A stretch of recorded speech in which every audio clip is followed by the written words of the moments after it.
สวัสดีค่ะ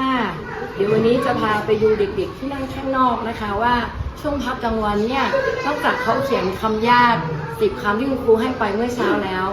เวลาว่างของเขาคืออะไรเรามาดูหนอนน้อยของเรานะคะว่าเขาทำอะไรกันอยู่ข้างนอกนะคะพักกันเลย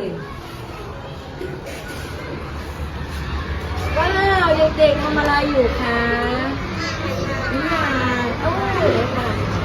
สนุกไหมอุ้ยอ่านคนละเรื่องเลยใช่ไหมคะน้องเอิญอ่านเรื่องอะไรอะคะกบเรื่องนายมีใครเป็นตัวละครคะนกกบกับนกนี่ค่ะเรื่องนี้สอนอะไรให้เราเวลาอ่านแล้วเขาพูดอะไร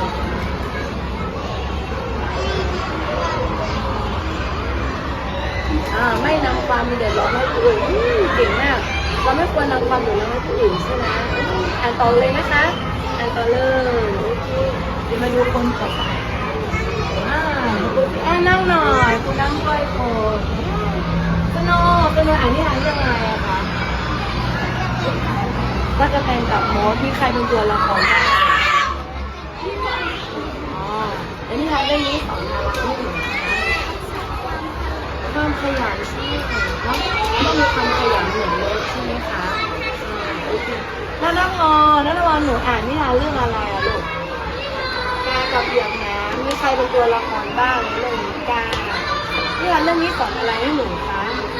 สอนอะไรอยู่สอนเรื่องอะไรอ่านตัวก็สอนเรื่อง